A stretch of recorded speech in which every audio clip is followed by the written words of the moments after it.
বলতে চাই, বাংলাদেশের নির্দিষ্ট কোন শ্রেণীর মুক্তির জন্য আমাদের এই লড়াই নয়। রাস্তার একজন পরিচ্ছন্নতা কর্মী, চা বাগানের একজন শ্রমিক,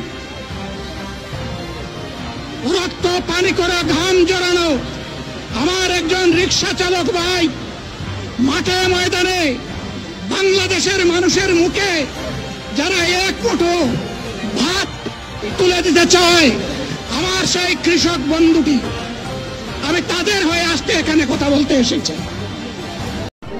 চাঁদা আমরা নিব না, দুর্নীতি আমরা করব না, চাঁদা আমরা নিতে দেব না, দুর্নীতি আমরা সহ্য করব না।